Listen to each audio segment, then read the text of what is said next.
Poor Rachel. She always needed someone to take care of her. I just hope her new husband knows what he's getting into.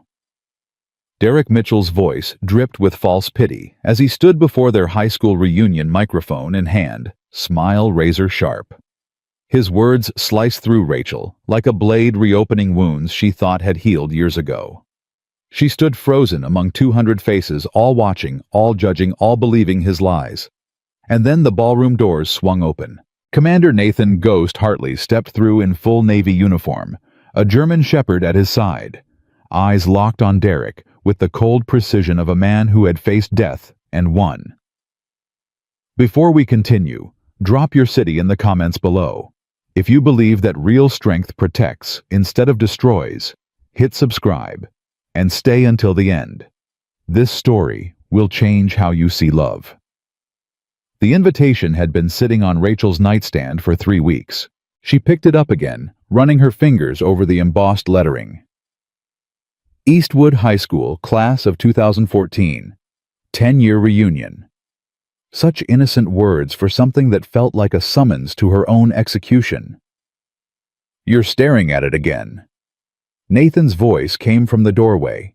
He was still in his Navy uniform, the digital camouflage pattern of greens and browns that she had learned to recognize as NW Type 3. His short, dark brown hair was slightly damp from the Seattle rain, and Titan stood beside him, amber eyes alert and watchful. I can't decide, Rachel admitted, whether I'm strong enough. Nathan crossed the room and sat beside her on the bed. Titan followed, settling at their feet with the quiet discipline of a military working dog. Tell me about him again. Rachel closed her eyes. Even after 2 years of marriage to Nathan, talking about Derek still felt like picking at a wound that never fully healed. We were married for 6 years. He was charming. At first. Everyone loved him. I loved him. She paused. I thought he loved me too. What changed? Nothing. That's the thing. Nothing changed. He was always who he was. I just didn't see it until it was too late. Nathan waited. He was good at that waiting. Years of military discipline had taught him that silence often drew out more truth than questions. He made me small, Nathan, every day in little ways. A comment about my cooking, a joke about my art, a suggestion that I was lucky to have him because who else would want me? Rachel's voice cracked. By the end, I didn't recognize myself anymore. And now he wants you at this reunion. He doesn't know about you. About us. Rachel opened her eyes. I've been careful. I changed my name. I moved across the country. I built a new life. But you want to go? It wasn't a question. I need to go. If I don't, he wins. He'll tell everyone I was too scared to show my face, that I'm hiding. Rachel laughed bitterly. He'll say I'm living in a gilded cage. That's what he called it in his last email. Nathan's jaw tightened almost imperceptibly. He still emails you. Birthday wishes, Christmas cards, little reminders that he's still out there, still thinking about me. Still, Rachel shook her head. They're designed to look kind, but I know what they really are. Control. He wants me to know he hasn't forgotten. Titan lifted his head and pressed his nose against Rachel's hand. She stroked his fur automatically, drawing comfort from the contact. I can't come with you, Nathan said quietly. Not at first. The Pentagon meeting. I know, the security contract. It's important. You're more important. Nathan. I'll get there as soon as I can, but you have to understand something. He took her hands in his. If you go as yourself. Not as my wife. Not as Derek's ex-wife. As Rachel. The woman who survived 6 years of emotional abuse and rebuilt herself into something extraordinary. Rachel felt tears prick her eyes. What if I'm not extraordinary? What if he's right and I'm just... He's not right. Nathan's voice was steel wrapped in velvet. He was never right. And if you need me to prove it, I'll prove it. But I'd rather you prove it to yourself. Rachel looked at the invitation one more time. I'll go. Are you sure? No. She managed a weak smile. But I'm going anyway. Nathan squeezed her hands. That's what courage is. Being terrified and doing it anyway. The flight from Seattle to Chicago felt like traveling back in time. Rachel sat in first class, something she still wasn't entirely comfortable with, even after 2 years of marriage to a man whose private security firm had made him wealthy and watched the clouds drift by. She had dressed carefully, a sapphire blue dress that Nathan had helped her choose, simple but elegant. The color made her eyes blaze, he said. It made her look like a warrior. She didn't feel like a warrior. She felt like a fraud. Her phone buzzed. A text from Jessica Tran, her best friend since kindergarten, the only person from her old life who knew the full truth about Derek. I'm at the venue. He's already here, working the crowd. Same old Derek. Rachel's stomach clenched. How does he look like a snake in a $3,000 suit? You sure about this? No. But I'm doing it anyway. That's my girl. I've got your back. The Eastwood Country Club hadn't changed. Rachel stood outside the entrance, her heart hammering against her ribs. The building was exactly as she remembered, brick and ivy and old money, the kind of place where families like Derek's had been members for generations. She had never belonged here. Derek had made sure she knew that. Rachel! Oh my God! Rachel! Jessica burst through the doors and enveloped her in a fierce hug. She was shorter than Rachel, with bright eyes and a perpetually tired but happy glow that came from years of working as a pediatrician and raising twin girls. You came. You actually came. I almost didn't. Twice. I sat in the Uber for 10 minutes before I could make myself get out. But you're here. That's what matters. Jessica pulled back and held her at arm's length. You look incredible. That dress is a power move. Nathan helped me pick it. The mysterious husband. Jessica's eyes gleamed with curiosity. You still haven't told me much about him. I'll tell you everything, after tonight. Promise? Promise. Jessica took her arm and guided her toward the doors. Fair warning, he's already been asking about you, playing the concerned ex-husband card. I hope Rachel's doing okay. I worry about her. She was always so fragile. Jessica's voice dripped with disgust.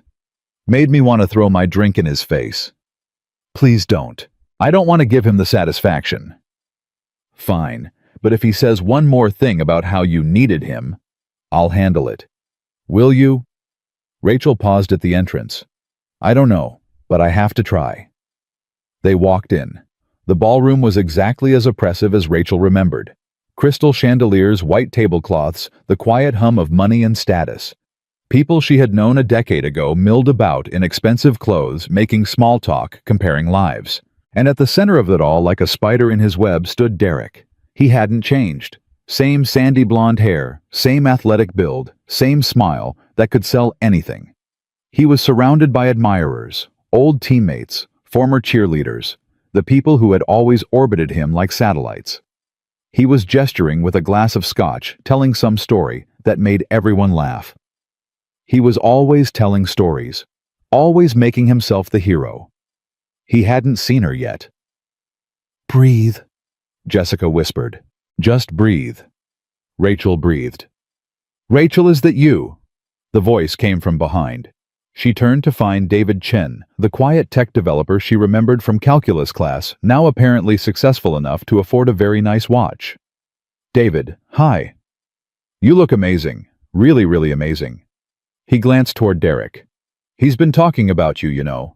Telling everyone how worried he is about you? I'm sure he has. I never believed it, just so you know. David's eyes were kind. I remember how you used to help me with homework even when you were swamped with your own stuff. You were always one of the good ones, Rachel. She felt a rush of gratitude. Thank you, David. That means more than you know. If you need anything tonight, a drink, an escape route, someone to accidentally spill wine on Derek's suit, I'm your guy. Rachel actually laughed. I'll keep that in mind. But the moment of levity was short-lived. Derek had spotted her. She saw his smile falter for just a fraction of a second, his eyes narrowing slightly before the mask slid back into place. He excused himself from his group and began walking toward her, his movements smooth and deliberate. "Showtime," Jessica muttered. Rachel squared her shoulders. "Rachel." Derek's voice was a silken sheath over a blade. "I almost didn't recognize you." "Hello, Derek." He did a slow, deliberate sweep of her body, from her heels to her jewelry, lingering on the ring Nathan had designed for her. It was simple but elegant, nothing like the ostentatious diamond Derek had given her, the one she had returned along with everything else during the divorce. "You look different.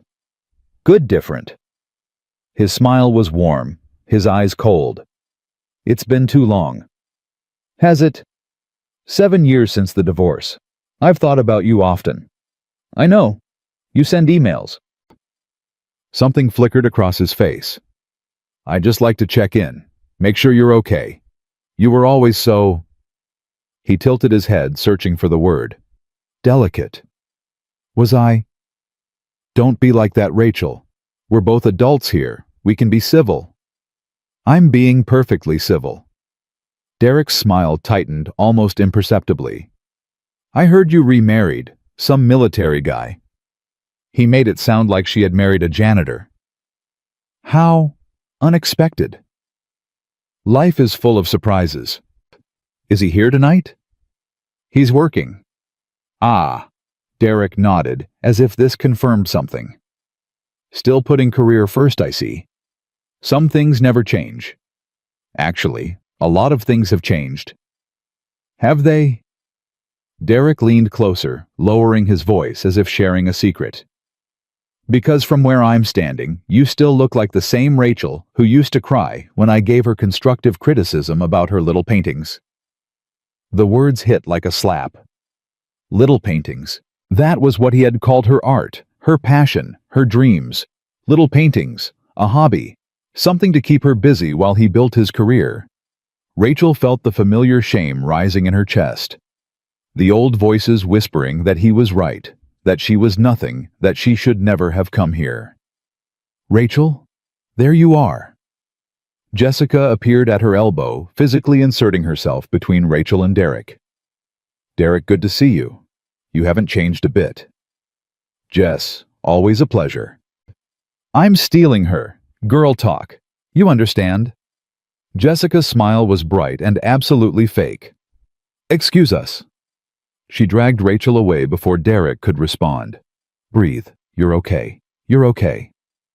"He called them little paintings," Rachel whispered. "After all these years. He's pathetic. He's a small, pathetic man who builds himself up by tearing others down." Jessica grabbed her shoulders. "You're not that girl anymore, Rachel. You're a successful art consultant. You've brokered deals worth millions. You sat on the board of 3 nonprofits. He doesn't know any of that." "Then maybe it's time he found out." Rachel shook her head. "I didn't come here to prove anything to him. I came here to prove something to myself." "And what's that?" "That I'm not afraid anymore." A knife clinked against glass. The sound cut through the ballroom's chatter, demanding attention. Derek had taken the small stage microphone in hand, his smile radiating false humility. "Ladies and gentlemen, if I could have your attention." The crowd turned drinks, pausing mid-sip. 10 years. Can you believe it? 10 years since we walked out of Eastwood High, ready to take on the world. He paused for effect. "Some of us have done pretty well for ourselves. Others, well, we've all had our struggles." His eyes found Rachel in the crowd, held her there. "I was thinking we could share some stories tonight. About our journeys. About the lessons we've learned. About the failures that taught us who we really are." Rachel's blood ran cold. She knew what he was doing. "I'll start," Derek continued. "Because I believe in being honest about our challenges. My biggest failure. My first marriage." A ripple of discomfort moved through the crowd. "I married my college sweetheart. Beautiful girl. Talented. Sweet. But somewhere along the way, she lost herself. She gave up on her dreams. She became dependent. on me, on our life together. And as much as I tried to help her find her passion to encourage her to grow, he shook his head sadly. Some people are just more comfortable being taken care of. Some people would rather have security than pursue their potential. And when I couldn't be what she needed, when I couldn't be both a husband and a father figure, the marriage fell apart. Rachel couldn't breathe. He was rewriting history, right in front of everyone, painting himself as the victim, the long-suffering husband who had tried so hard to save her from herself. And from the sympathetic faces in the crowd, they were believing him. I see her now, and honestly I worry about her. She's remarried to some military guy, good for her I guess, but I can't help wondering if she's just found another person to take care of her. If she's still living in a beautiful gilded cage afraid to fly. His smile was gentle, understanding, utterly poisonous. I just hope she's happy. I really do. Applause scattered and uncertain. Rachel felt the walls closing in, the faces blurring, the old shame rising like bile in her throat. She couldn't do this. She couldn't stand here and let him destroy her all over again. She turned toward the exit, and the ballroom doors swung open. A man stepped through. He wasn't loud. He wasn't ostentatious. But his presence seemed to suck the very air out of the room. Tall, broad-shouldered, short dark brown hair slightly damp from the rain. A navy uniform, the digital camouflage pattern of greens and browns, sharp and precise. Dog tags glinting at his collar. And beside him, a German shepherd with a tan and black coat. Amber eyes scanning the room with trained intelligence. Nathan. Nathan was here. The whispers started immediately. Who is that?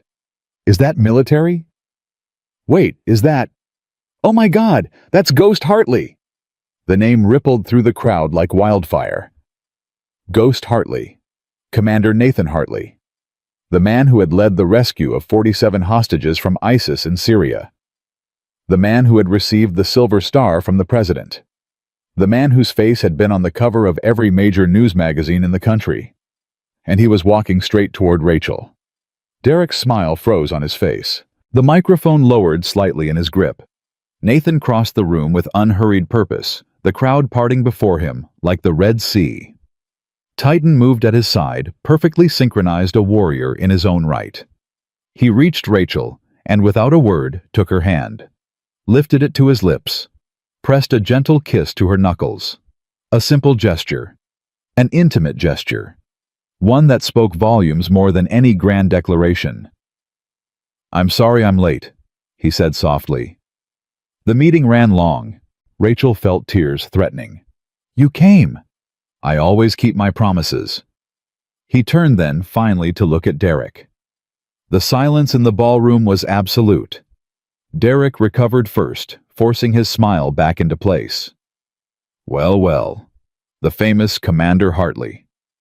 He set down the microphone and stepped off the stage, moving toward them, with the confidence of a man who didn't realize he was walking into a trap.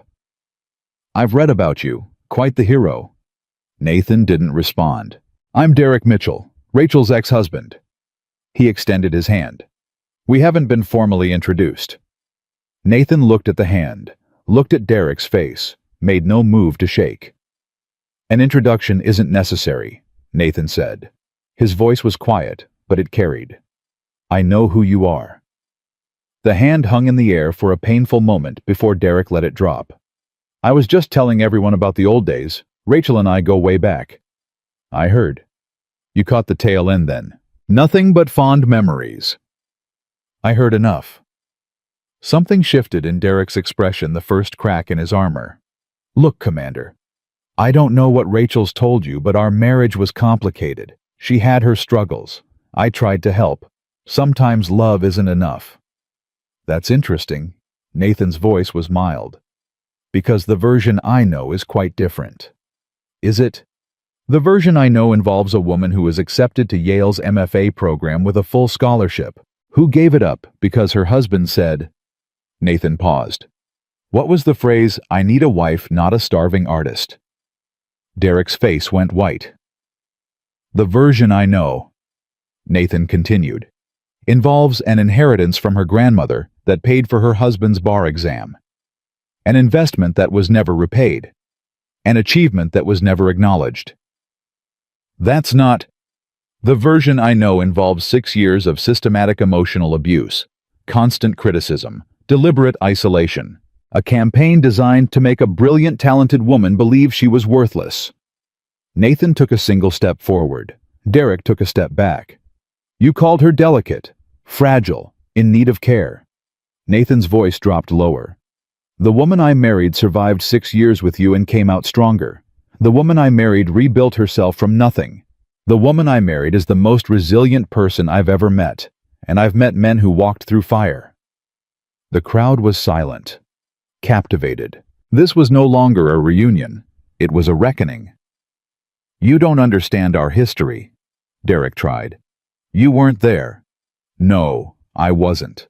Nathan's eyes were cold. But I know something you don't. What's that? I know about Thomas. Derek's confusion was genuine. Who? Staff Sergeant Thomas Mitchell, your brother-in-law, Rachel's brother. Rachel's heart stopped. She had never told Nathan about this connection. She had never made the link. 3 years ago, Nathan continued. Thomas was captured in Syria, held for 47 days. His unit was ambushed. Most of them didn't make it. Thomas was held for execution. The crowd gasped. A SEAL team was sent to extract him, against orders, through enemy territory, with minimal support and no guarantee of success. Nathan paused. I led that team. The revelation hit the room like a physical wave. Thomas told me about his sister, Nathan said, about the woman who wrote him letters every week, who organized fundraisers for POW families, who called congressmen and newspapers and anyone who would listen, demanding they not forget the soldiers left behind. His voice softened slightly. That's how I first heard Rachel's name. Not as someone's ex-wife, not as someone's victim, as a hero in her own right. Derek opened his mouth. No sound came out. You want to talk about strength, Mr. Mitchell? You want to talk about failure? Nathan's voice was ice. You don't know the meaning of either word. You've never sacrificed anything. You've never faced real adversity. You've never had to make a choice between your life and someone else's. He stepped closer and Derek flinched. The only thing you've ever destroyed is your wife's confidence, and you didn't even have the courage to do it quickly. You did it slowly, over years, until she believed the lies you told her. Titan growled a low, steady rumble that made several people step back. Nathan placed a calming hand on the dog's head. But here's the thing about lies, Mr. Mitchell. They only have power if people believe them. And tonight, no one in this room believes you anymore. He turned to Rachel. The entire room watched. Ready to go. Rachel looked at him. This man who had crossed enemy lines for strangers who had carried her brother to safety, who had found her years later, and loved her without conditions or cruelty. Then she looked at Derek, the man who had made her feel worthless for 6 years, who had tried to destroy her one more time tonight, who stood now stripped of his mask, exposed for exactly what he was. And something in Rachel shifted. Something old and broken finally fell away. No, she said. Nathan raised an eyebrow. Not yet. She turned to face Derek. Faced him the way she should have faced him years ago. You called my art little paintings. You said I was lucky to have you. You told me I wasn't smart enough, talented enough, interesting enough to make it on my own. Her voice was steady, strong. And for 6 years I believed you. Derek tried to speak. I'm not finished. The command in her voice silenced him. After we divorced, I spent 2 years in therapy, learning that I wasn't broken, I was abused. I went back to school. I finished my degree. I started a consulting business that has brokered deals worth more than your entire career. She stepped toward him. I sit on 3 nonprofit boards. I've raised $2 million for veteran families. I've had my work featured in galleries across the country. And I did all of that before I ever met Nathan. Derek's face was ashen. My life didn't begin when I married him. It began when I stopped believing your lies about me. She looked around the room at the people who had listened to Derek's stories, who had believed his version of events. I was never weak. I was never fragile.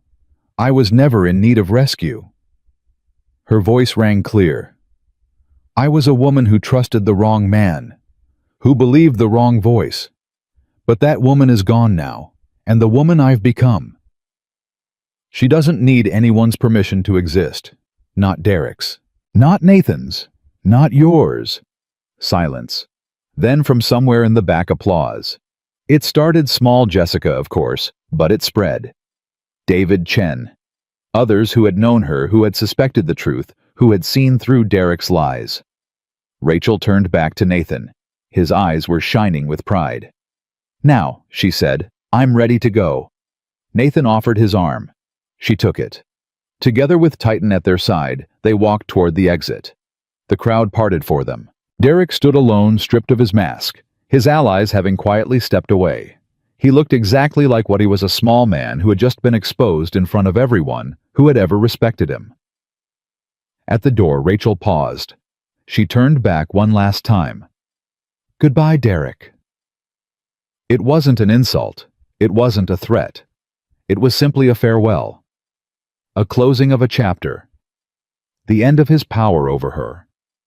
And then she walked out into the night, leaving him behind forever. The rain had stopped. Nathan led her to a quiet alcove outside the country club, away from prying eyes. Titan settled at their feet, calm and watchful. For a long moment, neither of them spoke. You never told me, Rachel finally said. About Thomas, about saving him. I didn't want you to feel obligated. I didn't want gratitude to be confused with love. But you knew. This whole time you knew the connection. I knew. Nathan turned to face her. When Thomas told me about his sister, about the woman who never gave up on him, I knew I had to find her. Not because I expected anything, but because I needed to know that people like that existed. After everything I'd seen, I needed to believe in goodness again. Rachel felt tears streaming down her face. And when I found you, when I saw who you really were beneath all the damage Derek had done, Nathan's voice softened. I fell in love with the woman who had survived. Not the woman who needed saving, the woman who had already saved herself. She reached up and touched his face. Thank you. For what? For seeing me, the real me, not the version Derek created. Nathan took her hands. That version never existed. It was always you, Rachel. Strong, brilliant, unstoppable you. Derek just made you forget for a while. Titan's tail wagged once. Rachel laughed through her tears. He approves. He has good taste. They stood together in the quiet night, the chaos of the reunion behind them, the future stretching out ahead. Rachel had come here expecting to face her past. Instead, she had buried it. The peace lasted exactly 17 minutes. Rachel and Nathan were still standing in the alcove when the country club doors burst open. Derek stormed out, his face twisted with rage, all pretense of charm completely abandoned. You think you can humiliate me in front of everyone and just walk away? Nathan stepped slightly in front of Rachel. Titan's ears flattened, his body tensing. Walk away, Mitchell. You've already lost. Lost? I haven't lost anything. You ambushed me. You and your little war stories. Derek's voice was rising, attracting attention from people lingering near the entrance. You think anyone's going to believe a word of that? Tomorrow this will all blow over? People have short memories. Is that what you're counting on? It's what I know. Derek pointed at Rachel. She'll always be the same pathetic woman I married. New husband, same old Rachel, hiding behind men because she can't stand on her own 2 feet. I'm right here, Derek. Rachel's voice cut through the night. Talk to me, not about me. Derek turned his venom toward her. Fine. You want to talk? Let's talk about how you showed up here with your attack dog and your Navy SEAL thinking you could make me look bad. But you know what everyone inside is really thinking. They're thinking the same thing I'm thinking. Gold digger. Rachel felt the word like a slap. You traded one man for another. Upgraded the model, sure. But you're still the same desperate woman who needs someone else to give her life meaning. That's not, isn't it? When's the last time you did anything by yourself? When's the last time you accomplished something without riding someone else's coattails? Derek's smile returned cruel and knowing. You found a rich war hero and you latched on, just like you latched onto me. Nathan's hand found Rachel's, grounding her. Don't, he said quietly. He's baiting you. Smart man, Derek laughed. Keep her quiet. That's what works best. I learned that early on. Rachel's much more manageable when she's not trying to think for herself. You're drunk, Rachel said flatly. I'm honest. For the first time tonight, I'm being completely honest. Derek stepped closer. You want to know the truth? I was relieved when you left. Relieved. 6 years of propping you up, making excuses for your failures, watching you waste your potential on those pathetic little paintings. Those pathetic little paintings are in galleries across the country. Derek blinked. What? I'm a senior art consultant for the Morrison Foundation. I've authenticated works by Monet and Picasso. I've helped private collectors acquire pieces worth more than your entire practice. Rachel's voice was steady, but her eyes blazed. Those pathetic little paintings turned into a career that you can't even comprehend. For the first time, genuine uncertainty crossed Derek's face. You're lying. Google me. Derek's hand moved toward his phone, then stopped. He wouldn't give her the satisfaction. It doesn't matter. Whatever you've done, you did it because I pushed you. Because our divorce forced you to finally grow up. His voice turned silky. You should be thanking me. Thank you. For the kick in the ass you needed. For freeing you from a marriage that was holding us both back. Derek spread his arms. Look at you now, successful, married to a hero, living your best life. And who made that possible? Who gave you the motivation to finally become something? Rachel stared at him. You actually believe that, don't you? I know it. You think you're the hero of this story, the one who saved me by destroying me. Rachel shook her head slowly. You're even more damaged than I realized. Derek's face darkened. Watch your mouth. Or what? Nathan's voice was quiet, but it carried the weight of 100 firefights. You'll do what you did for 6 years. Tear her down with words. Make her feel worthless. Convince her she's nothing. He stepped forward, putting himself between Rachel and Derek. That ends tonight. Stay out of this, soldier boy. This is between me and my wife. Ex-wife. Same difference. No. Nathan's voice dropped to a dangerous whisper. It's not. Because the woman you married doesn't exist anymore. You killed her. Slowly over 6 years, you killed every part of her that trusted and hoped and dreamed. Derek laughed nervously. You're being dramatic. But here's what you didn't count on. Nathan continued as if Derek hadn't spoken. She came back. Not because of me. Not because of anyone.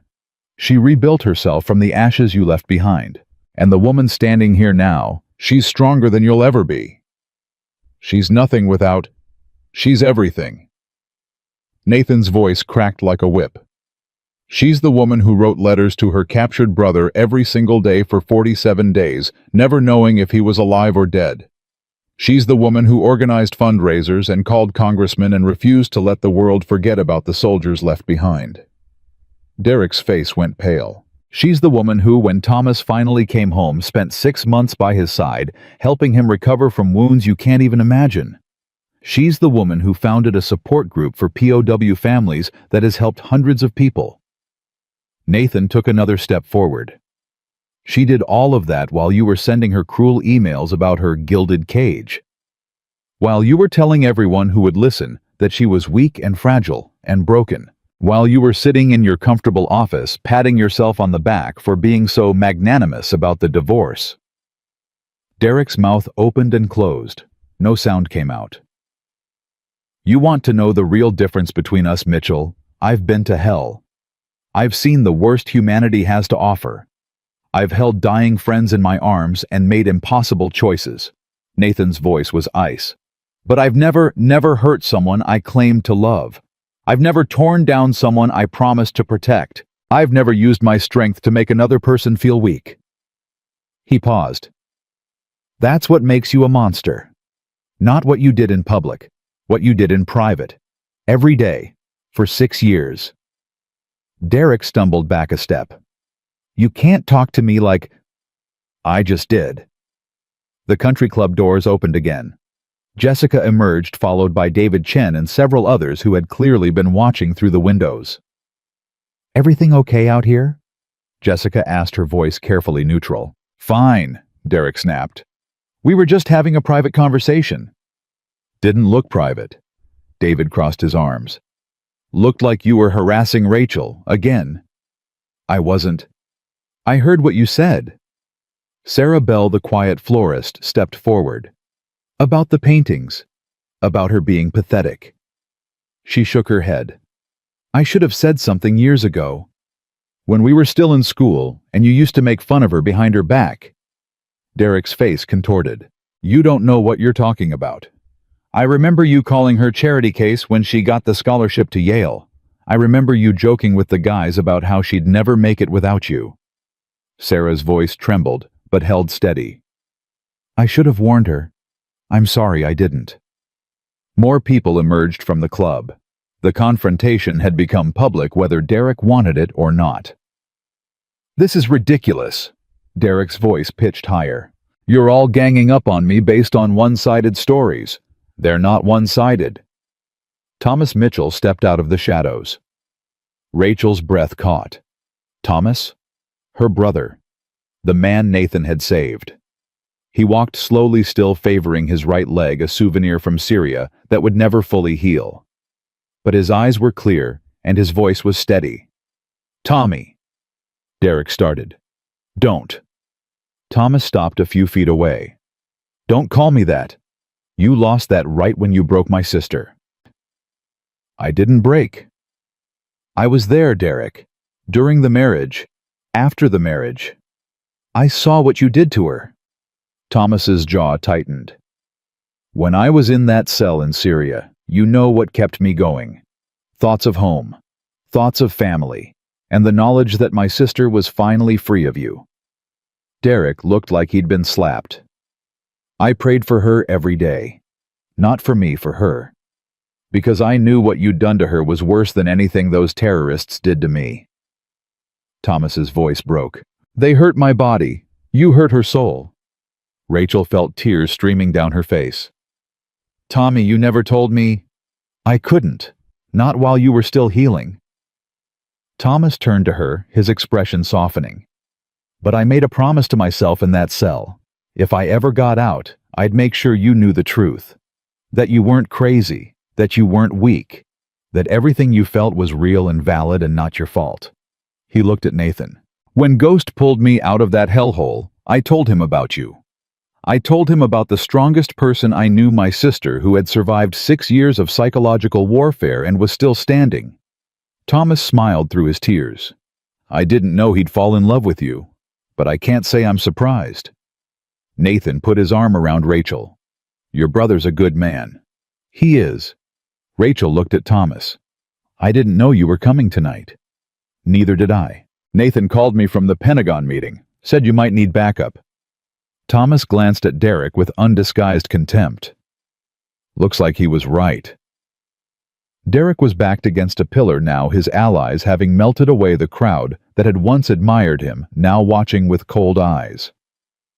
This is a setup," he spluttered. "You planned this, all of you." "No one planned anything." Jessica crossed her arms. "You did this to yourself, tonight and every night for the past decade. I'm a respected attorney. You're a bully." David's voice was flat. "You've always been a bully. We just didn't have the guts to call you out before. I'll sue every one of you for defamation. For telling the truth." Nathan's voice was quiet, but devastating. "Good luck with that, counselor." Derek's phone buzzed. He pulled it out, glanced at the screen, and his face went gray. "Problem?" Nathan asked mildly. My firm." Derek's voice was hollow. My partners. They're asking about. There are posts online. Videos from inside. He looked up, horror dawning in his eyes. Someone filmed my speech. Someone put it online. Jessica pulled out her phone. Yep. It's on YouTube, Twitter, Facebook. Already has 10,000 views. She smiled coldly. Looks like people really are interested in your version of events, Derek. And the comments? She whistled. Not favorable. Derek's carefully constructed world was collapsing in real time.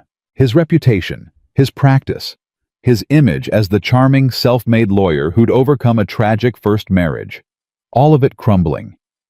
This isn't fair, he whispered. No, Rachel said quietly. It isn't. But neither was what you did to me. She walked toward him. Nathan let her go.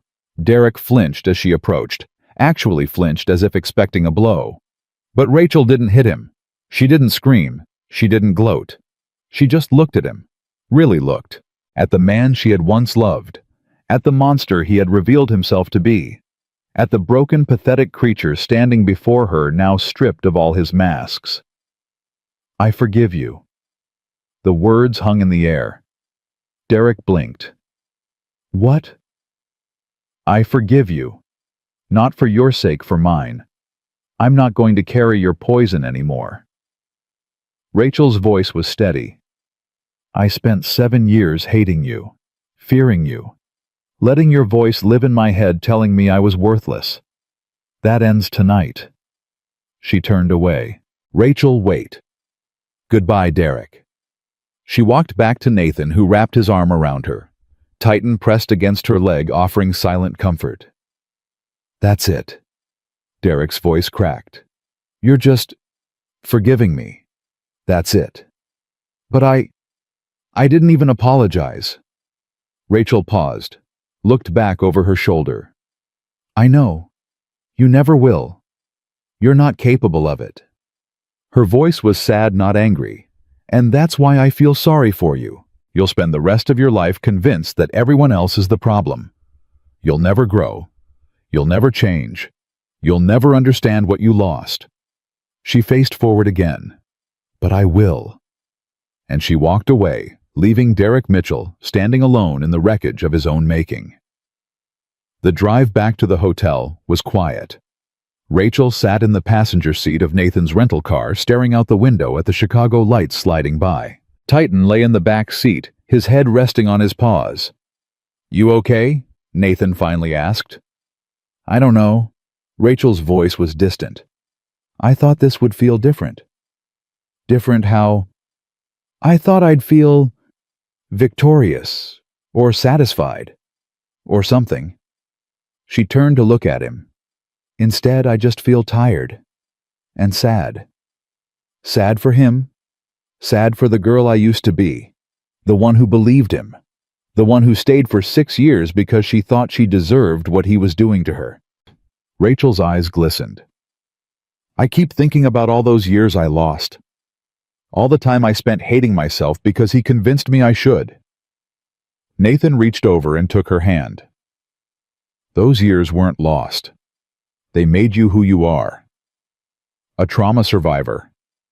A warrior. His thumb traced circles on her palm. The things you went through, most people would have broken, permanently. But you rebuilt yourself. You became stronger. You became the woman I fell in love with. Because of you. Not because of me. Nathan's voice was firm. You did that work before we ever met. You were already Rachel when I found you. All I did was recognize what was already there. Rachel was quiet for a long moment. He's never going to change, is he? No. He's going to spend the rest of his life believing he's the victim. Probably. And there's nothing I can do about that. No. Nathan squeezed her hand. But you can make sure he never has power over you again. Not through hate. Not through fear. Not through the voice in your head that still sometimes sounds like him. Rachel turned to face forward, watching the road ahead. Tonight when Thomas showed up, I didn't know he felt that way. About what Derek did to me.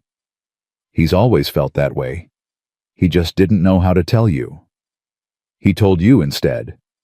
He told me because he wanted me to understand you. The real you, not the version Derek created. Nathan paused. That's when I knew. Knew what? That I was going to find you. That I was going to love you. That I was going to spend the rest of my life making sure you never forgot how extraordinary you are. Rachel felt tears threatening again. That's a big promise. I've never broken a promise in my life. Never. Never. Nathan glanced at her. Ask Thomas. Ask any of the men I served with. My word is the one thing I've always been able to give. Rachel believed him. After everything she had been through with Derek, the lies, the manipulation, the constant erosion of trust, she believed Nathan completely. That she realized was the real victory. Not humiliating Derek at the reunion, not watching him fall, not even forgiving him. The real victory was learning to trust again. Nathan. Yeah. I love you. The words came easily, naturally, without fear or reservation. Nathan smiled. It transformed his whole face, softening the hard edges, revealing the man beneath the warrior. I love you too. Titan woofed softly from the back seat. He says he loves you too, Nathan added. Rachel laughed. It felt good to laugh. It felt like freedom. They drove in comfortable silence for a while longer. Chicago's skyline receded behind them, the past fading with every mile. What happens now? Rachel asked. Whatever you want. We can fly back to Seattle tomorrow, or stay a few days if you want to see Thomas. I meant, with Derek. The videos. His reputation. That's not your problem anymore. But if he won't.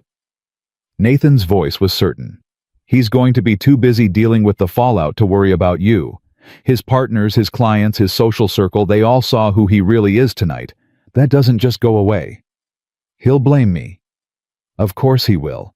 That's what people like him do. But blaming you and reaching you are two different things. Nathan glanced at her. You're not in his world anymore, Rachel. You haven't been for years, and after tonight he knows it. Rachel let that sink in. She wasn't in his world anymore. For so long, she had felt like Derek's shadow loomed over everything she did. Every success was tempered by his voice in her head, telling her she didn't deserve it. Every failure was amplified by his ghost whispering that he had been right about her all along. But tonight, she had faced him, confronted him, and walked away. She was free, really, truly free. Nathan. Yeah. Thank you for coming. For defending me, for... She searched for the right words. For being you. You don't have to thank me. I know. That's why I'm thanking you. Nathan's phone buzzed. He glanced at it with a frown. What is it? Thomas. He wants to meet us for breakfast tomorrow. Is everything okay? He says he has something to tell you, something important. Nathan's frown deepened. Something about Derek. Rachel felt a chill. What about Derek? He doesn't say, just that it can't wait. The peace they had found suddenly felt fragile. What do you think it is? Nathan was quiet for a moment. I don't know, but whatever it is, we'll face it together. He reached over and took her hand again. We'll face it together, he repeated. Rachel held on tight. Whatever was coming, she wasn't alone anymore. She would never be alone again. Thomas was already waiting when they arrived at the diner the next morning. He sat in a corner booth, his coffee untouched, his face drawn with the weight of something unspoken. When he saw Rachel and Nathan approaching with Titan, he stood, but there was no smile. Thanks for coming. You said it was important. Rachel slid into the booth across from him. What's going on, Tommy? Thomas looked at Nathan, then back at Rachel. His hands were shaking slightly. There's something I should have told you years ago. Something I was too scared to say. Rachel felt her stomach drop. About Derek. About Derek. About the divorce. About, Thomas swallowed hard. About why he really let you go.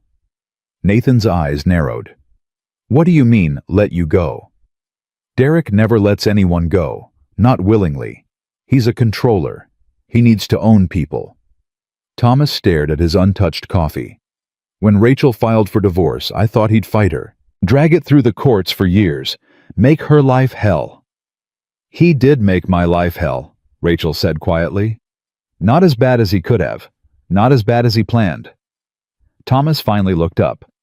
He was going to destroy you, Rachel, completely. He had evidence, or what he claimed was evidence, that you were mentally unstable. He was going to use it to take everything and leave you with nothing. Rachel felt the blood drain from her face. What evidence?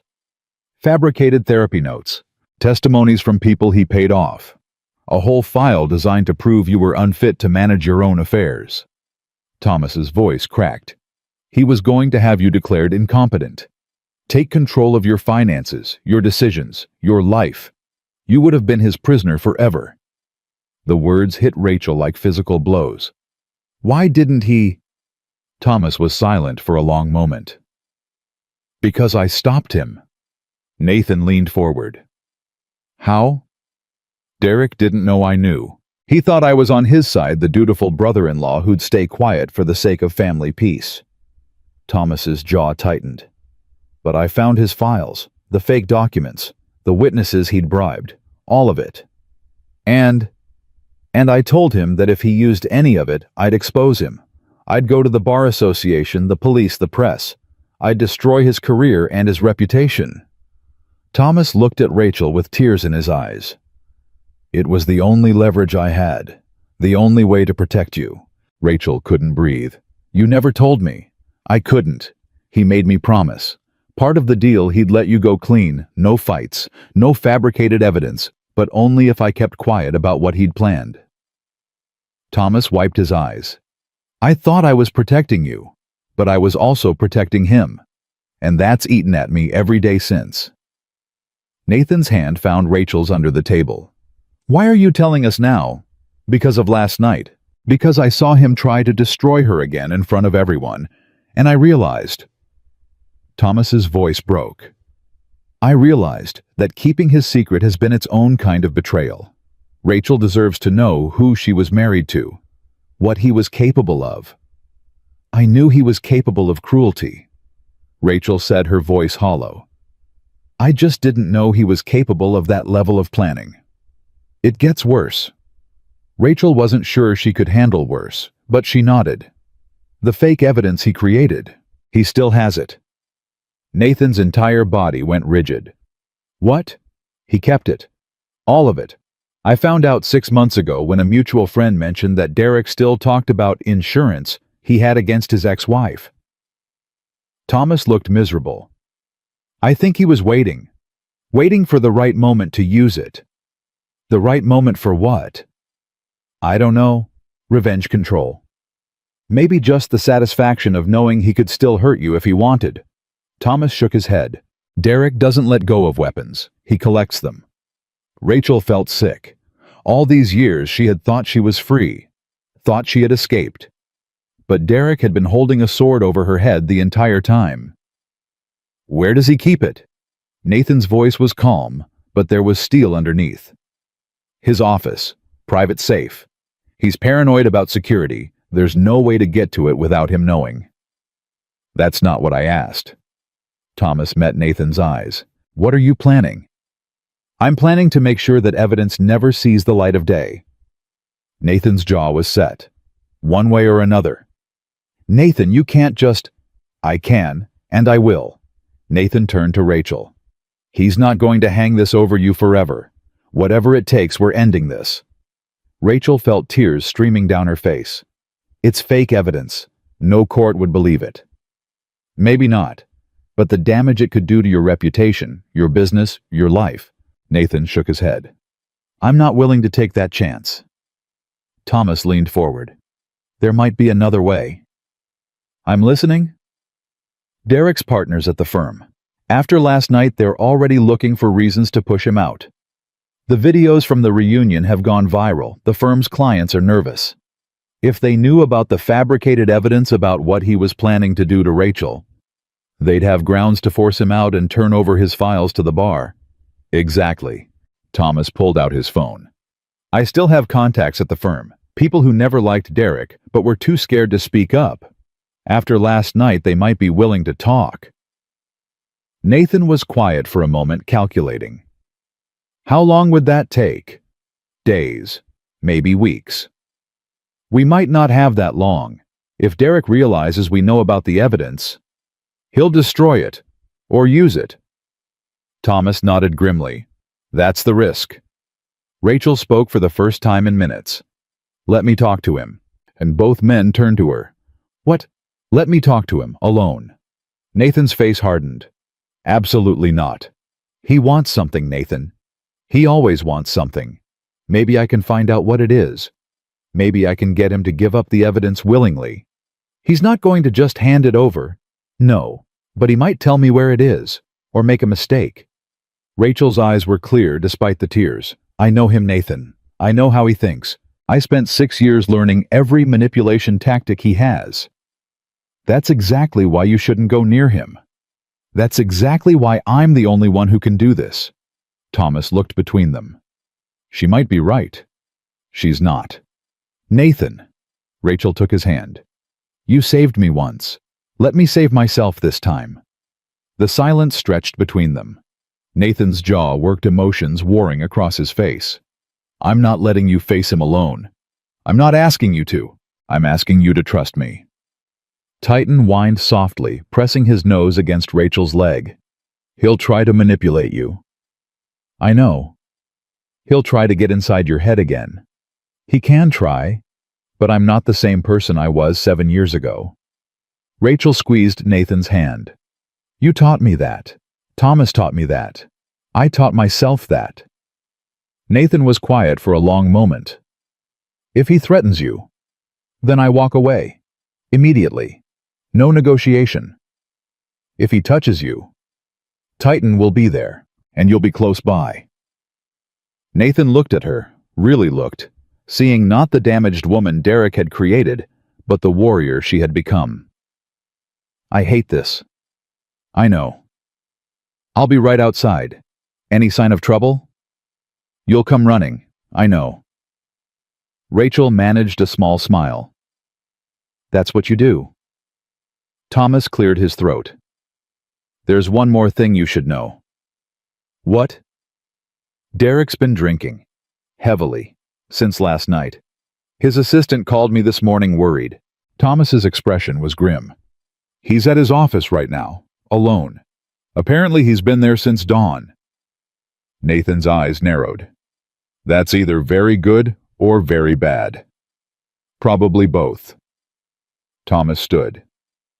I'll make some calls. Start laying the groundwork with his partners. Whatever happens with Rachel, we need a backup plan. He paused, looking at his sister. Be careful. I will. Thomas left, and Rachel was alone with Nathan and Titan. You don't have to do this, Nathan said quietly. Yes, I do. Rachel stood, her resolve hardening. Not for you, not for Thomas, for me. I need to look him in the eye and know that he can't hurt me anymore. Nathan rose with her. Then let's go. Derek's law office was in a high-rise downtown. Nathan parked across the street, Titan alert in the back seat. Titan and I will be in the lobby. If you're not out in 30 minutes, I'm coming up. 30 minutes? Rachel nodded. That should be enough. Rachel. Nathan caught her arm before she could open the door. Whatever he says in there, whatever lies he tries to tell you, remember who you are. I know who I am. Say it. Rachel met his eyes. I'm Rachel Hartley. I'm an art consultant. I'm a sister. I'm a wife. Her voice strengthened. I'm a survivor, and I'm done being afraid. Nathan kissed her. Come back to me. Always. She got out of the car and walked toward the building without looking back. The elevator ride to the 14th floor felt like an ascent to a different world. Rachel's heart pounded, but her hands were steady. She had faced Derek's cruelty before. She had survived it. She would survive this too. The receptionist's desk was empty. It was Saturday, but the door to Derek's private office was ajar, light spilling through the crack. She pushed it open. Derek sat behind his massive desk, a glass of whiskey in his hand, his tie loosened, his hair disheveled. He looked like he hadn't slept. "Rachel." His voice was slurred, surprised. "Come to gloat." "No." "Then why are you here?" Rachel stepped into the office, leaving the door open behind her. "I want the files, Derek." His bloodshot eyes widened slightly. "What files?" "The ones you created when we divorced. The fake evidence. The fabricated therapy notes. The bribed witnesses." Rachel's voice was calm. "Thomas told me everything." Derek's face contorted. "That little traitor." "He's not a traitor. He's my brother. He was protecting me from you." Rachel moved closer to the desk. "Just like he did when he stopped you from using that evidence in court." Derek laughed bitterly. "Is that what he told you? That he stopped me?" He took a long drink. "He didn't stop anything. I let him think he had leverage. I let him believe he was the hero." "Then why didn't you use it?"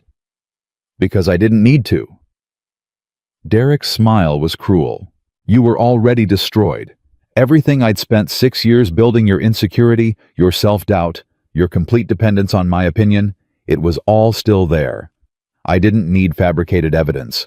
The real damage was already done." The words hit Rachel like ice water. "Then why keep the files?" "Insurance. In case you ever got it into your head that you'd recovered, that you were whole again." Derek leaned back in his chair. "I wanted you to know that I could still break you, anytime I wanted. But you never used them." "I never needed to, until last night." Rachel felt a chill. "What does that mean?" "It means your little performance at the reunion changed things. You humiliated me, Rachel, in front of everyone who matters, in front of my partners, my clients, my peers." Derek's grip tightened on his glass. "You made me look weak." "You made yourself look weak." "No, you did that. You and your war hero husband." Derek's voice turned ugly. "Do you know what happened after you left? The calls I got. The emails my partners want to discuss my future with the firm." "That's not my problem." "It's about to be." Derek reached into his desk drawer and pulled out a thick folder. "This is everything, Rachel. Every piece of evidence I created, every witness statement, every document designed to prove you're mentally unstable." Rachel stared at the folder. "What do you want?" "I want you to stand up at the next reunion event. There's a brunch tomorrow and apologize.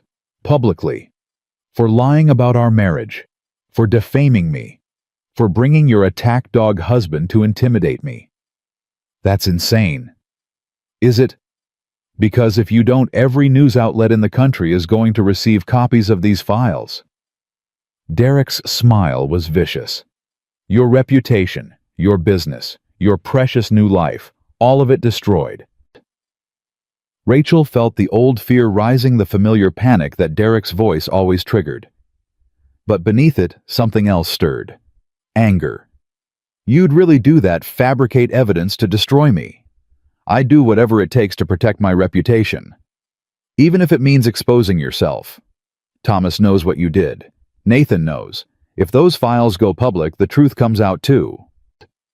And who's going to believe you, a mentally unstable woman, making wild accusations against a respected attorney?" Derek laughed. "By the time I'm done, you'll be the villain. I'll be the victim, same as always." Rachel looked at the folder, looked at the man who had tormented her for 6 years, and something inside her broke free. "No." Derek blinked. "No, no, I'm not apologizing. I'm not retracting anything. And I'm not afraid of you anymore." "Rachel, you don't understand." "I understand perfectly. You're scared. For the first time in your life, you're facing consequences for your actions, and you don't know how to handle it." "I'm not." "You are. You're terrified. That's why you're here at your office on a Saturday morning, drinking alone, waving fabricated evidence like it's going to save you." Rachel's voice hardened. "But it won't. Because the truth is already out there. The videos from last night. The witnesses. The people who finally saw who you really are. Derek stood his chair, scraping back. You don't get to talk to me like that. I do, because you have no power over me anymore. None. Rachel stepped closer. Go ahead, release those files. Tell everyone I'm crazy. Destroy my reputation. Derek hesitated, uncertain. You're bluffing. Am I? Try me. Rachel's eyes blazed. Because here's what you don't understand about survivors, Derek. We've already lost everything. We've already been to the bottom. There's nothing you can threaten us with that we haven't already faced. I'll ruin you. You already did. 7 years ago. And I rebuilt myself from the ashes. Rachel's voice dropped. You want to know the difference between us? I've been broken. I know what it feels like, and I know I can survive it again if I have to. She gestured at him, at his disheveled appearance, his shaking hands, his bloodshot eyes. But you've never been broken. You've never faced real adversity. And right now, watching your carefully constructed world crumble around you, you have no idea how to cope. Derek's face contorted with rage. Get out. I'm going. But first you're going to give me that folder. Like hell. Give it to me, Derek, because if you don't, I'm walking out of here and going straight to your partners. I'm going to tell them exactly what's in those files, and I'm going to let them decide whether they want to be associated with an attorney who fabricates evidence to destroy his ex-wife. Derek's hand trembled on the folder. They won't believe you. Maybe not, but they'll investigate, and when they find the witnesses, you bribed, the forged documents, the whole corrupt scheme. Rachel shook her head. Your career won't just be damaged, Derek. It'll be over, completely, forever.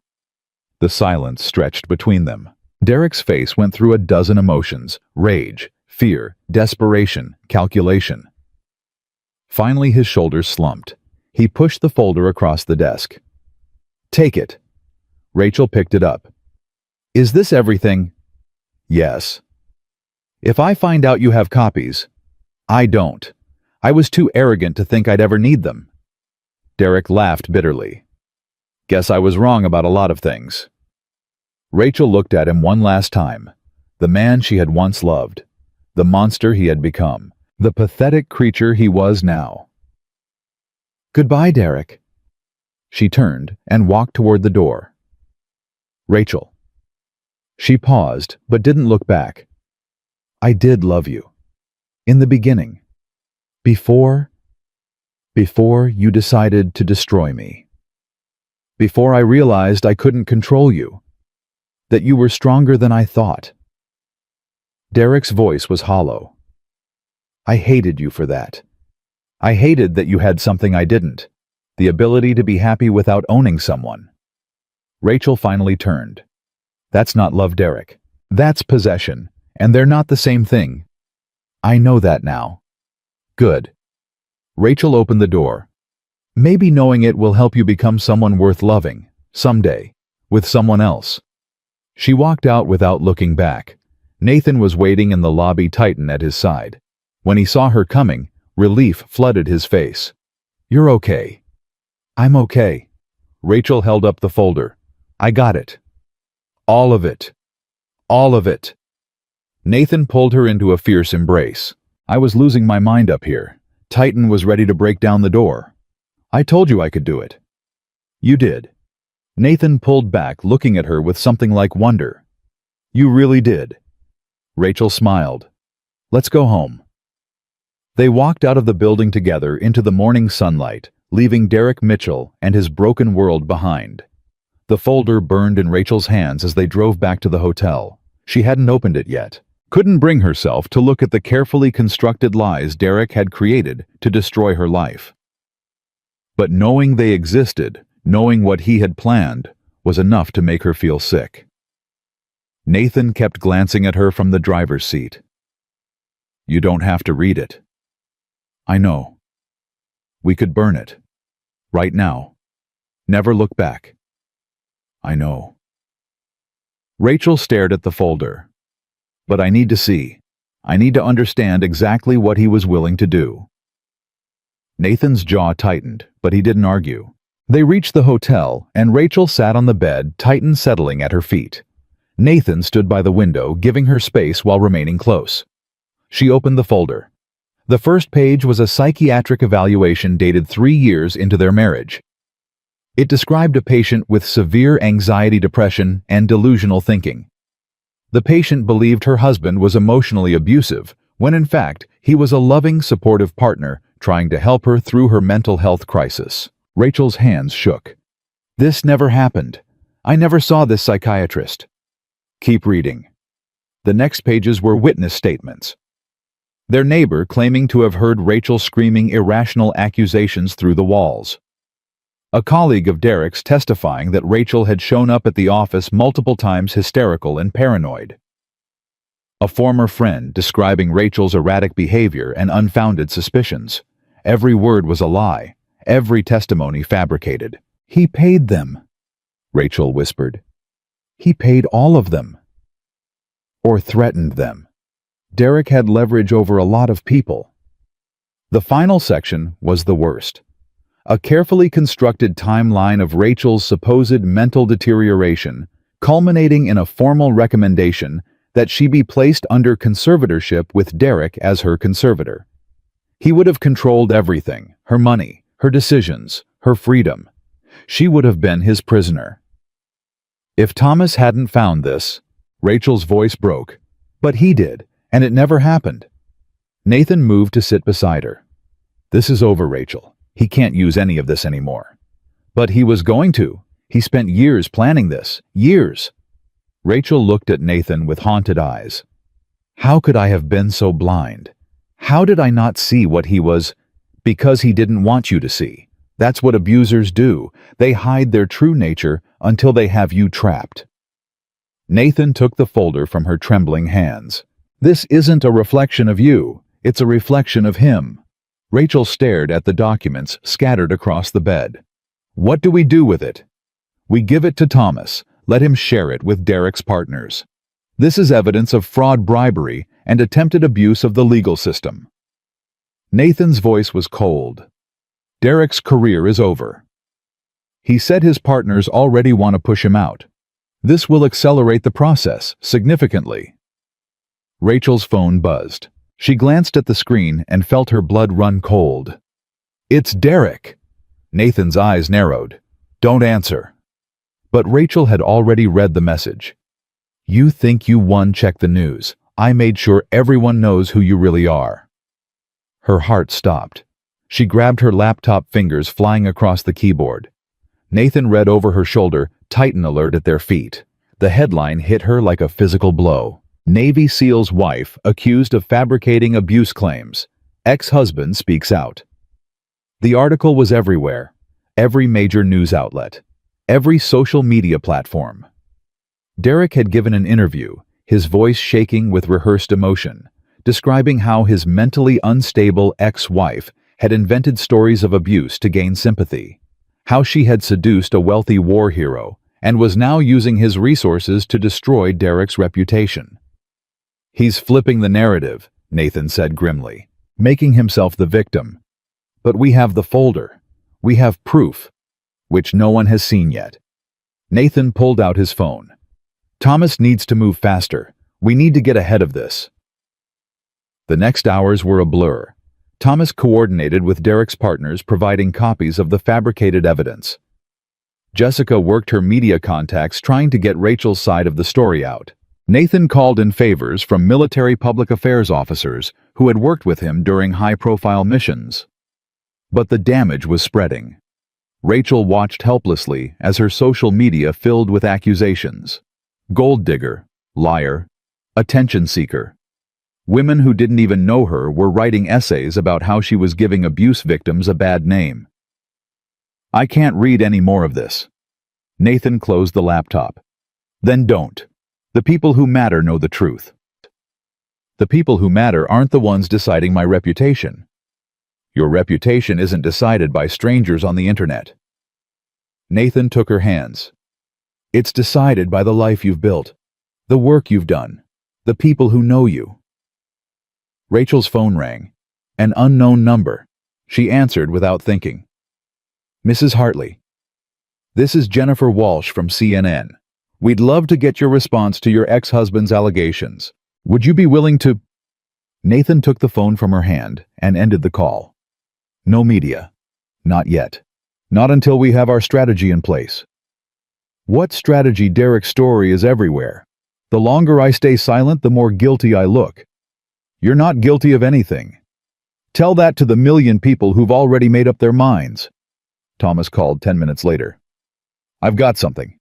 His voice was tense, excited. "Derek's partners, they're not just pushing him out. They're pressing charges." "Charges for what?" "Fraud, evidence tampering, witness intimidation. The files you brought back. They prove Derek fabricated evidence in at least 3 other cases over the past decade. Not just yours." Rachel felt the world tilt. Other cases. Other clients. Other victims. He's been doing this for years, Rachel. You weren't the first person he tried to destroy. Nathan grabbed the phone. "Thomas, how solid is this?" "Rock solid. 2 of his former clients have already agreed to testify. The Bar Association is opening an investigation, and the state attorney general is interested in taking this to trial." "How long until this goes public?" "Hours, maybe less. Derek's partners want to get ahead of the story. They're preparing a press release distancing themselves from him and announcing their cooperation with authorities." Nathan looked at Rachel. "This changes everything." Rachel felt hope kindle in her chest. He's going to be exposed. He's going to be destroyed. Thomas's voice was grim. "And honestly, I can't think of anyone who deserves it more." The press release dropped at 3 o'clock. By 4, Derek's interview had been pulled from most major outlets. By 5, the same websites that had been attacking Rachel were running corrections expressing sympathy, demanding accountability. By 6, Derek Mitchell was being discussed not as a victim, but as a predator who had systematically abused the legal system to destroy innocent people. Rachel watched the shift with something like disbelief. "It's happening," she said. "It's actually happening." Nathan stood behind her, his hands on her shoulders. "The truth has a way of coming out. Sometimes it just takes longer than we'd like." Jessica arrived at the hotel at 7, champagne in hand. "Did you see the latest? Derek's been suspended from the bar pending investigation. His partners are cooperating fully with authorities. And—" she paused for dramatic effect. "3 more victims have come forward. 3 more. Women he represented in divorce cases. Women who trusted him to protect them, and instead he used their vulnerability to control and manipulate them." Jessica's expression hardened. "You weren't an anomaly, Rachel. You were his pattern." Rachel felt tears streaming down her face. "All those years I thought I was alone. I thought I was the only one who couldn't see through him. That's what predators count on. They isolate their victims so no one compares notes." Jessica pulled her into a hug. "But it's over now. It's really over." Thomas arrived next, looking exhausted but triumphant. "The state attorney general held a press conference an hour ago. They're pursuing criminal charges. Derek's looking at 5 to 10 years minimum." 5 to 10 years. For fraud, evidence tampering, and conspiracy. And that's before the civil suits start rolling in. Thomas shook his head. He built his entire career on lies. Now every case he ever touched is being reviewed. Every verdict questioned. Every settlement re-examined. Nathan poured whiskey for the men, champagne for the women. "To justice," he said. "To justice," they echoed. But even as she drank, Rachel felt something unresolved gnawing at her. "It doesn't feel finished." Nathan looked at her. "What do you mean?" "Derek's going to prison. His career is over. Everyone knows what he did." Rachel set down her glass. "But I still feel like there's something I need to do. Something I need to say. To Derek. To myself. To the woman I was when I was married to him. To the woman I've become." Rachel looked at her brother, her best friend, her husband. "I need to close this chapter. Properly." Jessica nodded slowly. "What do you have in mind?" Rachel was quiet for a long moment. "There's a brunch tomorrow, for the reunion. The one Derek wanted me to apologize at. You're not seriously thinking of going? I am. Rachel's voice was steady. Not to apologize, to speak, to tell my story, the real one, to anyone who wants to listen. Nathan studied her face. You don't owe them anything. I know, but I owe myself. I spent 6 years being silenced. I spent 7 more years being scared to speak. Rachel lifted her chin. I'm not scared anymore. Thomas exchanged a look with Jessica. It could be powerful, especially now with everything that's come out about Derek. It could also be painful. Nathan's voice was gentle, but honest. You'd be reliving the worst years of your life in front of people who watched it happen and did nothing. I know. Rachel met his eyes. But maybe that's exactly why I need to do it. Not for their sake, for mine. The silence stretched. Then Nathan nodded. If you're sure I'm with you. We all are. Jessica raised her glass. To Rachel, the bravest person I know. To Rachel, Thomas and Nathan echoed. Rachel smiled through her tears. Tomorrow she would face her past one final time. And then finally, she would be free. The brunch was held at the same country club. Rachel arrived with Nathan and Titan at her side. She wore the same sapphire blue dress, her armor, her statement, her declaration that she had nothing to hide. The atmosphere was different today. The whispers weren't malicious, they were sympathetic. The stares weren't judgmental, they were curious. The news about Derek had spread through the alumni network like wildfire, and everyone wanted to see the woman who had finally brought him down. Jessica met her at the entrance. The organizers said you can have the floor whenever you want. They're practically falling over themselves to give you a platform. Convenient. Yesterday they believed Derek's lies. Yesterday they didn't know any better. Today they do. Jessica squeezed her hand. Are you ready? No. Rachel took a deep breath. But I'm doing it anyway. She walked into the ballroom. Heads turned. Conversations stopped. 200 people watched as Rachel Hartley made her way to the small stage where just 2 nights ago Derek had tried to destroy her. She climbed the steps, picked up the microphone, looked out at the sea of faces. 2 days ago, my ex-husband stood on this stage and told you a story about a weak, fragile woman who couldn't stand on her own 2 feet, a woman who needed men to take care of her, a woman who traded her soul for security. Rachel paused. That woman doesn't exist. She never did. The room was silent. For 6 years I was married to Derek Mitchell, and for 6 years I was systematically broken down. Every day, in small ways and large, I was told I wasn't enough, wasn't smart enough, wasn't talented enough, wasn't interesting enough. Eventually I believed it. She felt tears threatening, but pushed through. When I finally left, I had nothing. No money, no confidence, no sense of who I was outside of his shadow. I had to rebuild myself from scratch. And it was the hardest thing I've ever done. Rachel looked at Nathan standing at the back of the room with Titan. But I did it, not because a man saved me, not because I got lucky, because I chose to survive, because I refused to let the lies Derek told me become my truth. She turned back to the crowd.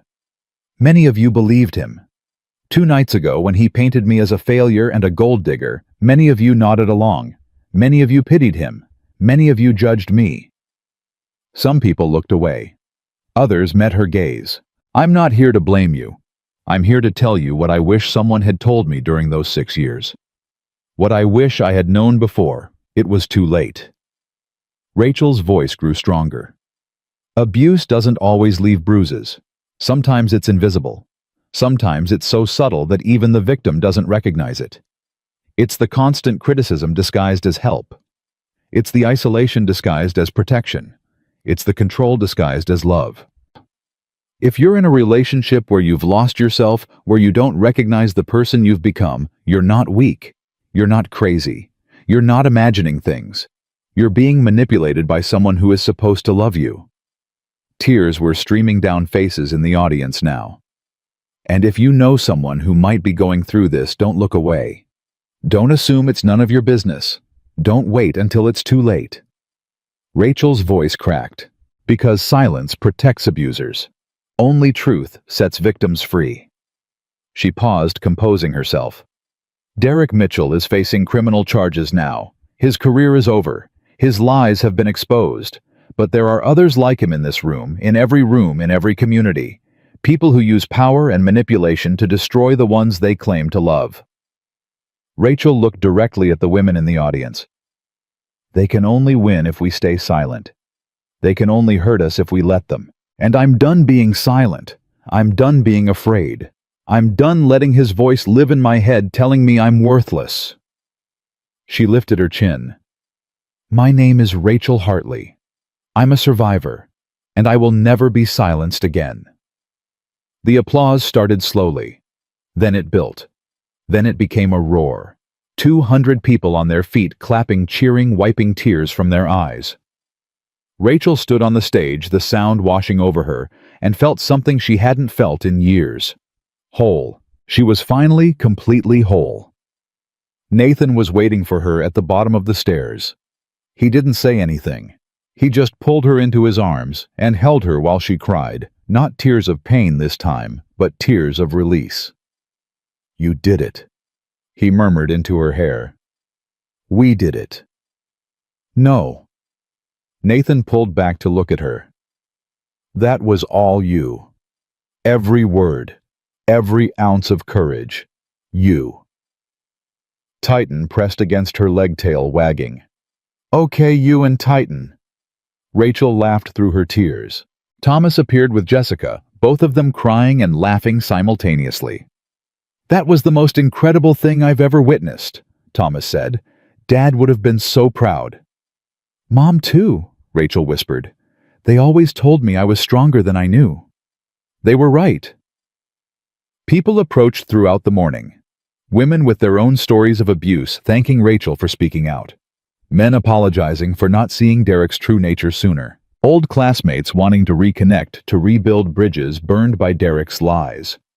David Chen pressed a business card into her hand. I'm starting a foundation to support abuse survivors. If you ever want to be involved. I do. Rachel took the card. I really do. By noon, the brunch was winding down. Rachel stood at the entrance with Nathan saying goodbye to the last of the well-wishers, feeling lighter than she had in years. Ready to go home? Nathan asked. Almost. Rachel looked back at the country club, the place where she had faced her worst fears and emerged victorious. But first, there's one more thing I need to do. What's that? Rachel smiled. I need to say goodbye. To all of it. The fear. The shame. The years I lost. She walked a few steps away into a quiet corner, closed her eyes, and let go. She let go of the girl who had believed Derek's lies. She let go of the woman who had been too scared to fight back. She let go of the victim who had hidden in the shadows for too long. When she opened her eyes, she was free. Truly, finally, completely free. Nathan was waiting when she returned. Better. Better. Rachel took his hand. Let's go home. They walked out together, the Navy SEAL, the survivor, and the German shepherd who had witnessed it all. Behind them, the past faded into memory. Ahead of them, the future stretched wide open, and Rachel Hartley was finally ready to live it. 18 months later, Rachel stood before the federal courthouse, her heart pounding with anticipation. The trial had been brutal. 8 months of testimony, cross-examinations, expert witnesses, and media coverage that had made Derek Mitchell's name synonymous with predatory abuse. 8 months of reliving her worst memories in front of cameras and strangers, of being questioned and challenged and doubted. But today it ended. Nathan stood beside her, Titan at his feet. Thomas was on her other side, Jessica just behind. They had been with her through every day of the trial, every sleepless night, every moment of doubt. The jury's coming back, the court officer announced. Rachel felt Nathan's hand find hers. Whatever happens in there, I'm proud of you. I know, Rachel squeezed back. Let's finish this. They filed into the courtroom, taking their seats in the gallery. Derek was already at the defendant's table, his expensive suit replaced by prison orange, his once commanding presence shrunken and diminished. He didn't look at Rachel. He hadn't looked at her once during the entire trial. All rise. Judge Patricia Hammond took her seat, her expression unreadable. Has the jury reached a verdict? The foreman stood. He was an older man, a retired teacher with kind eyes that had watched the proceedings with careful attention. We have your honor. On the count of fraud in the first degree, how do you find? We find the defendant guilty. A murmur rippled through the courtroom. On the count of evidence tampering, how do you find? Guilty. On the count of witness intimidation, guilty. On the count of conspiracy to commit false imprisonment. Rachel held her breath. Guilty. The courtroom erupted. Derek's head dropped into his hands. His attorney put a hand on his shoulder, but there was nothing to say. The evidence had been overwhelming, the testimony devastating, the verdict inevitable. Judge Hammond banged her gavel. Order. Order in the court. She waited until silence fell. Sentencing will take place in 6 weeks. The defendant is remanded to custody. Court is adjourned. As the marshals moved to take Derek away, he finally looked at Rachel. Their eyes met across the courtroom. There was no rage in his expression now, no cunning, no charm, just emptiness. The man who had terrorized her for 6 years, who had planned to imprison her for life, who had tried to destroy her reputation and her sanity. That man was gone. All that remained was a shell. Rachel didn't feel triumph. She didn't feel vindication. She felt something quieter, more profound. Peace. It was over. It was finally over. The press conference outside the courthouse was chaos. Cameras everywhere. Microphones thrust in her face. Questions shouted from all directions. Mrs. Hartley, how do you feel about the verdict? What would you say to other abuse survivors? Do you think Derek Mitchell got what he deserved? Rachel stepped up to the podium, her prepared statement in hand. But as she looked out at the sea of faces, she set the paper aside. I'm not going to read a statement. I'm going to speak from the heart.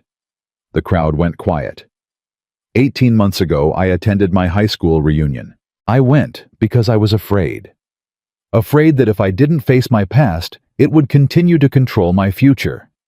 I was right to be afraid.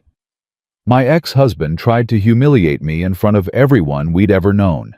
He tried to rewrite our history and paint me as weak, dependent, and broken. She paused. But something happened that night that changed everything. Not my husband appearing, though I'm grateful he did.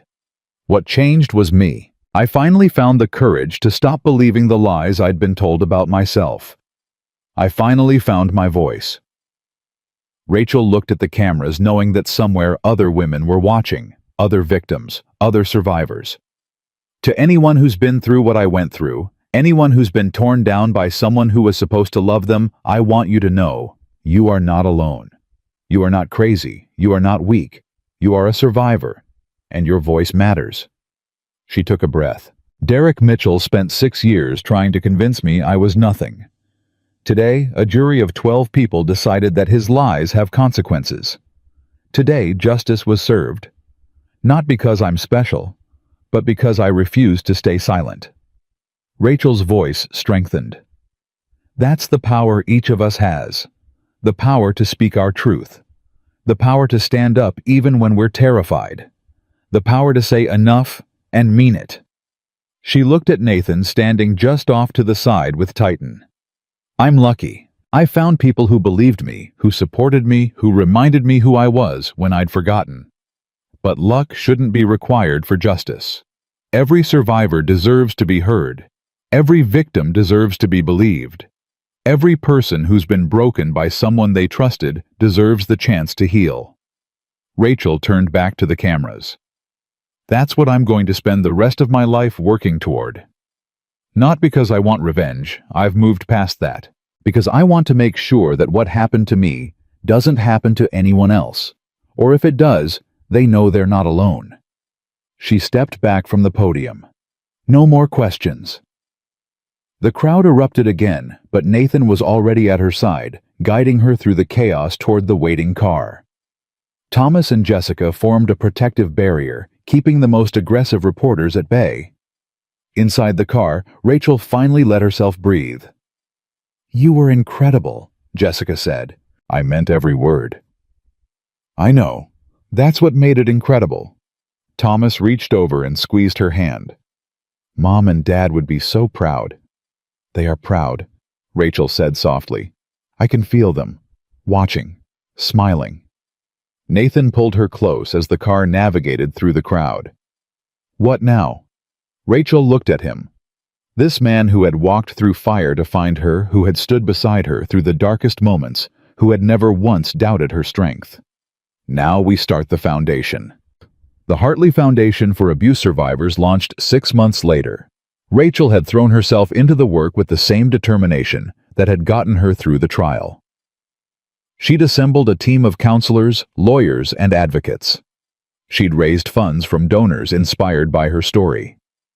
She'd built partnerships with organizations across the country. But the most important work happened one-on-one. Every week, Rachel met with survivors. She listened to their stories. She held their hands. She told them what she wished someone had told her during those 6 dark years. "You're not crazy. You're not weak. You're not alone." Today was the Foundation's first anniversary gala. Rachel stood backstage adjusting her dress sapphire blue, again her signature color now, while Nathan waited in the wings with Titan. Nervous, terrified. "You've done this 100 times. This is different. There are 500 people out there, donors, survivors, media." Rachel shook her head. "What if I freeze? What if I can't find the words?" Nathan took her hands. "Remember the first time you spoke at the reunion brunch?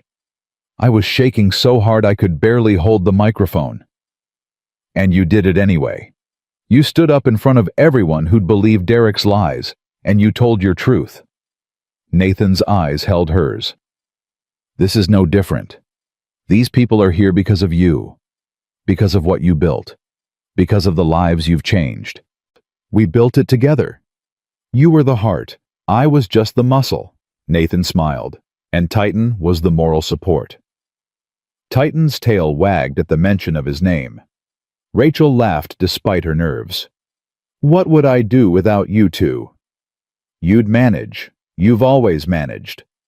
Nathan kissed her forehead. "But you don't have to. We're here. Always." The stage manager appeared. "Mrs. Hartley, 2 minutes." Rachel took a deep breath. "Okay, let's do this." She walked to the edge of the stage, waiting for her cue. The ballroom was magnificent chandeliers, white tablecloths, 500 people in formal attire. But Rachel didn't see the grandeur. She saw the faces, survivors she'd worked with, donors who'd believed in her mission, volunteers who'd given countless hours, her people, her family. The announcer's voice filled the room. "Ladies and gentlemen, please welcome the founder of the Hartley Foundation for Abuse Survivors, Rachel Hartley." She walked onto the stage to thunderous applause. For a moment she was back at the reunion, frozen with fear, Derek's lies echoing in her ears. Then she looked at the crowd, at the hope in their eyes, the strength in their faces, and the fear melted away. "Thank you. Thank you all for being here tonight." She paused, gathering her thoughts. "1 year ago, I stood in front of a courthouse and made a promise. I promised to spend the rest of my life making sure that what happened to me doesn't happen to anyone else. Tonight, I want to tell you about what that promise has meant." Rachel gestured to the screens behind her where photos began to appear. In the past year, the Hartley Foundation has provided support to over 3,000 survivors of emotional and psychological abuse. We've funded legal representation for 500 women who couldn't afford lawyers. We've trained 2,000 counselors in trauma-informed care, and we've partnered with 26 organizations across the country to create a network of support that didn't exist before. More applause. But the numbers don't tell the whole story. Let me tell you about Sarah. The screen showed a photo of a young woman with dark hair and tired eyes. Sarah came to us 8 months ago. She'd been in an abusive marriage for 12 years. She had 2 children and no job skills. Her husband controlled every aspect of her life, her money, her friends, her access to the outside world. When she finally found the courage to leave, she had nothing. Rachel's voice softened. Today, Sarah has her own apartment. She's completed a job training program. Her children are thriving in school. And last month, she testified against her ex-husband, who is now facing charges for years of financial and emotional abuse. The photo changed to show Sarah smiling, her eyes bright with hope. Sarah is one of thousands of women and men who refused to stay silent, who found the courage to rebuild their lives, who proved that abuse doesn't have to be the end of the story. Rachel looked out at the crowd. That's what the Hartley Foundation is about. Not just survival, recovery, not just escape, freedom, not just ending abuse, building lives worth living. She paused. I know there are survivors in this room tonight. I see you. I was you. And I want you to know the shame you feel isn't yours. It belongs to the person who hurt you. The doubt you carry isn't reality. It's the echo of lies designed to keep you small. Her voice rose. You are not small. You are not broken. You are not defined by what was done to you. You are defined by what you choose to do next. And whatever you choose, you don't have to do it alone. The applause was overwhelming. Rachel waited for it to subside. I want to thank some people who made tonight possible. First, my brother Thomas, who protected me when I didn't even know I needed protecting, who carried secrets for years because he thought it would keep me safe, who showed me what real family looks like. Thomas stood in the audience, tears streaming down his face. My best friend Jessica, who never believed Derek's lies even when I did, who held my hand through the worst moments and celebrated with me through the best, who proved that friendship can survive anything. Jessica raised her glass, her smile radiant. And finally, my husband Nathan. Rachel's voice caught. 12 years ago, Nathan led a team into enemy territory to rescue hostages, including my brother. He didn't know me then. He didn't know I existed. But when Thomas told him about his sister, about a woman who never gave up hope, Nathan remembered. She looked at him, standing in the wings with Titan. He found me 3 years later. Not to rescue me, I'd already rescued myself, but to walk beside me, to remind me of my own strength when I forgot, to love me without conditions or expectations. Nathan's eyes were shining. Nathan taught me something I'll never forget. He said that real strength isn't about never falling. It's about getting up every time. It's about carrying weight that would crush others and still standing. It's about protecting the people who can't protect themselves. Rachel smiled through her tears. That's what I want the Hartley Foundation to be. A place where survivors can fall and know someone will help them up. A place where the weight can be shared. A place where protection isn't weakness, it's love. She lifted her glass. To all of you, donors, volunteers, staff, survivors. You are the heart of this foundation. You are the reason we exist. And together, we're going to change the world. The room rose to its feet. 500 people applauding, cheering, celebrating not just Rachel's journey, but the movement she had built. Later, after the speeches and the dancing and the endless handshakes, Rachel stood on the balcony with Nathan and Titan. The city stretched out below them, lights twinkling like earthbound stars. You were amazing tonight, Nathan said. I had a good script. You didn't use a script. You spoke from the heart. Nathan wrapped his arm around her. That's what makes you incredible. Rachel leaned into him. Do you ever think about how different things could have been if Derek had succeeded, if you hadn't shown up at the reunion? Sometimes, but I try not to dwell on what ifs. Why not? Because the life we have is better than any alternative I could imagine. Nathan kissed the top of her head. You're stronger now. The foundation exists. Thousands of people have been helped. None of that would have happened if things had been different. Rachel considered this. Do you think Derek understands that his cruelty ultimately created something good? I doubt it. Men like Derek don't learn from their mistakes. They just find new people to blame. Nathan paused. But it doesn't matter. His story is over. Yours is just beginning. Titan pressed against Rachel's leg, and she scratched behind his ears. I got a letter from him last week. Nathan tensed. From Derek. From prison. He wanted me to know that he's found God, that he's sorry for everything, that he hopes I can forgive him someday. What did you do with it? Threw it away. Rachel's voice was calm. I forgave him a long time ago for my sake, not his. But forgiveness doesn't mean letting him back into my life. Some doors need to stay closed. Nathan relaxed. You're wiser than you know. I had good teachers. Rachel looked up at him. You, Thomas, Jessica, even Derek in a way. He taught me what love isn't supposed to be. Without that contrast, I might not have recognized the real thing when I found it. The real thing? You. Rachel turned to face him fully. You showed me what it means to be loved without conditions, to be supported without being controlled, to be protected without being diminished. Nathan's eyes softened. That's not remarkable. That's just what love is supposed to be.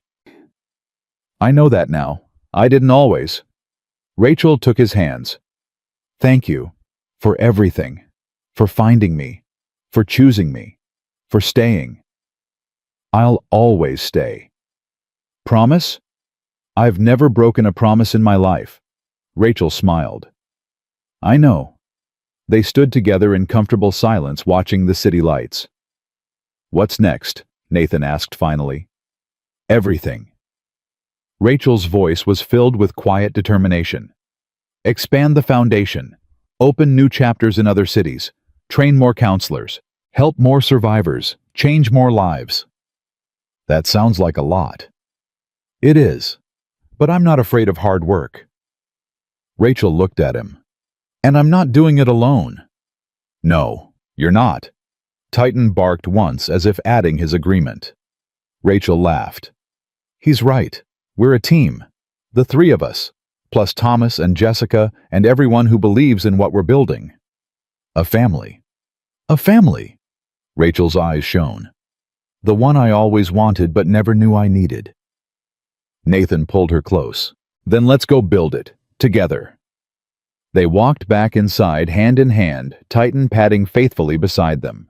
Behind them, the night sky stretched infinite and full of stars.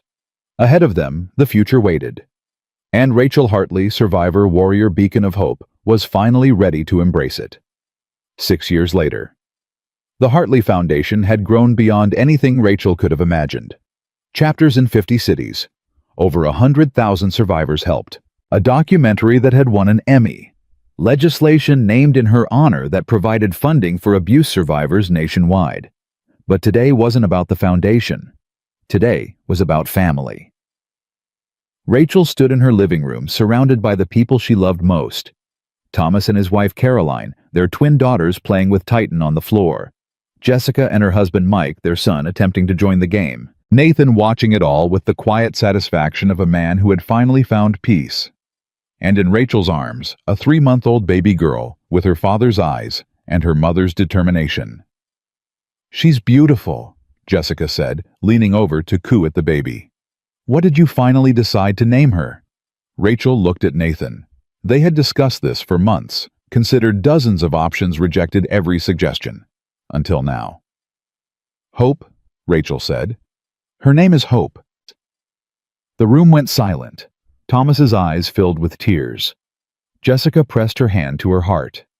Nathan moved to stand beside his wife and daughter, his expression one of profound love. Hope. He touched the baby's tiny hand.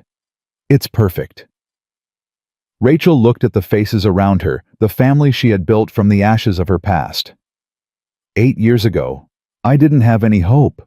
I didn't have family. I didn't have a future I could believe in. Her voice was steady, but thick with emotion. Now I have all of it. And I want her to carry that with her, to know that no matter how dark things get, there's always a reason to keep going.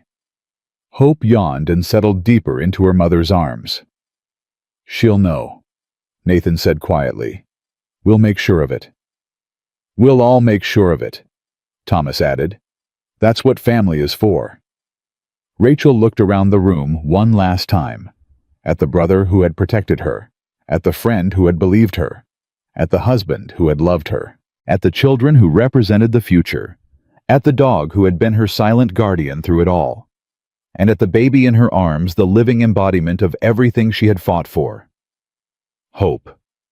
She had found it in the darkest moments. She had held on to it when everything seemed lost. She had shared it with thousands of survivors who needed to know they weren't alone. And now she had given it a name. Rachel closed her eyes and let the warmth of the moment wash over her. 8 years ago, she had been a broken woman, walking into a reunion terrified of facing her past. Today, she was a wife, a mother, a leader, a symbol of resilience for millions. The journey between those two moments had been the hardest of her life. It had also been the most worthwhile. Because Rachel Hartley had learned the most important lesson of all. The darkness doesn't get the final word. We do.